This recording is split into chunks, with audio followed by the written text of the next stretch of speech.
வணக்கம் தமிழா, வாழ்க வளமுடன். இன்னைக்கு நம்ம இந்த வீடியோவில் பார்க்க போகிறது எல்லாருக்குமே ஃபேவரேட்டான கருவாடு ரெசிபி தான். நாங்கள் இன்னைக்கு காட்ட போகிறது சென்னாங்குன்னி கருவாடு. பார்க்கறதுக்கு தாங்க இது சின்னதாக இருக்கும், ஆனால் டேஸ்ட் அல்டிமேட்டாக இருக்கும். எனக்கு கருவாடுலேயே ரொம்ப பிடிச்ச கருவாடு இந்த கருவாடு தான். இதை எப்படி க்ளீன் பண்ணி ஃப்ரை பண்ண போகிறோன்றதை வாங்க வீடியோக்குள்ளே போய் பார்க்கலாம். இங்கே நாங்கள் 1/4 கிலோ சென்னாங்குன்னி கருவாடு வாங்கியிருந்தோம். 1/4 கிலோவோட விலை வந்துட்டு 60 ரூபாய். ஆனால் நாங்கள் இன்னைக்கு 1/4 கிலோ யூஸ் பண்ண போகிறதுல எங்களுக்கு எவ்வளோ தேவையோ அதை எடுத்து நம்ம க்ளீன் பண்ண போகிறோம். இதை க்ளீன் பண்ணுறதுக்கு முதல்ல இதில் தண்ணி ஊற்றிக்கோங்க. தண்ணி ஊற்றி நல்லா கையால் பிசைஞ்சு விட்டுக்கோங்க. ஏன்னா சென்னாங்குன்னி கருவாட்டில் நிறைய மணல் இருக்கும், கூடவே கருப்பு கருப்பாக சின்ன சின்ன அழுக்கு இருக்கும். பர்டிகுலராக இந்த கருவாட்டில் நிறையவே இருக்கும். அதனால நல்லா இந்த மாதிரி ஊற்றி கழுவிக்கோங்க. 4-5 வாட்டி ஃப்ரெஷ் தண்ணி ஊற்றி கழுவிக்கோங்க. அதுக்கப்புறம் இந்த மாதிரி கிளியர் ஆயிரும். நாங்கள் வாங்கின கருவாடு இடத்துல ரொம்பவே நல்லாயிருக்கும். ரெகுலராக வாங்குறதால அவங்க நல்லாவே கொடுத்தாங்க. அதனால நாங்கள் 3 முறை கழுவும் போதே மணல் அழுக்கெல்லாம் வந்துருச்சு. அதுக்கப்புறமா இதை செய்யறதுக்கு ஒரு பெரிய கடாய் எடுத்து அடுப்பு மேலே வச்சுக்கோங்க. தேவையான அளவுக்கு எண்ணெய் ஊற்றிக்கோங்க.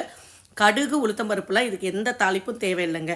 நேராக நம்ம வந்துட்டு பச்சை மிளகா, பூண்டு, 4 பெரிய வெங்காயத்தை பொடியாக கட் பண்ணி சேர்த்துட்டு நல்லா வதக்கிக்க போகிறோம். வெங்காயம் கிளாஸ் பதத்தில் மாறணுங்க. வெங்காயம் கிளாஸ் பதத்தில் மாறின அப்புறமா தேவையான அளவு உப்பு போட்டுக்கோங்க. நான் எப்பயுமே சொல்கிற ஒரு விஷயந்தாங்க, ஒரு ரெசிபிக்கு நீங்கள் ஒரு முறை கரெக்டாக உப்பு ஆட் பண்ணிங்கன்னா அது சாப்பிடும்போது தனி டேஸ்ட்டு தான். 2-3 முறை டேஸ்ட் பார்த்து ஆட் பண்ணிங்கன்னா அது தனி டேஸ்ட் தான். நீங்கள் நாளடைவில் சமைச்சிக்கிட்டே வந்தீங்கன்னா கரெக்டாக இந்த ரெசிபிக்கு எவ்வளோ உப்புன்னு கரெக்டாக தெரிஞ்சிடும். எங்கள் அம்மாலாம் ஒரு முறை ஆட் பண்ணாங்கன்னா அவ்வளோதான். ஏன்னா எக்ஸ்பீரியன்ஸ் தான் இல்லைங்களா. அதுக்கப்புறம் தேவையான அளவு மஞ்சள் தூள், 1/2 டேபிள் ஸ்பூன் குழம்பு மிளகாத்தூள்.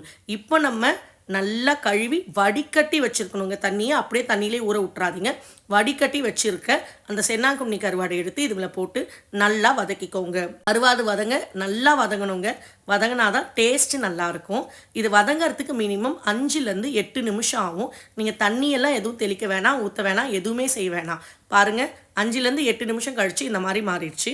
இப்போ இதை நீங்கள் எடுத்து வச்சு சர்வ் பண்ணிவிட்டு சூப்பராக சாப்பிட வேண்டியது தாங்க. இது ரசத்துக்கு சூப்பராக இருக்கும், சாம்பாருக்கு சூப்பராக இருக்கும், ஏன் கருவாட்டு குழம்புக்கே சூப்பராக இருக்கும். இன்றைக்கி எங்கள் வீட்டில் எல்லாரும் கருவாட்டு குழம்புக்கு தான் இதை தொட்டு வச்சு சாப்பிட போகிறோம். நீங்கள் உங்கள் வீட்டில் கருவாடு ஃப்ரைனா என்ன மெயின் டிஷ் பண்ணுவீங்கன்றதை மறக்காமல் கமெண்ட்டில் சொல்லுங்கள் ஃப்ரெண்ட்ஸ். இந்த மாதிரி வீடியோஸ் பார்க்குறதுக்கு எங்கள் சேனலான தமிழ்நாடு ஃபேமிலியை லைக், ஷேர் அண்ட் சப்ஸ்கிரைப் பண்ணிக்கோங்க. தேங்க்யூ.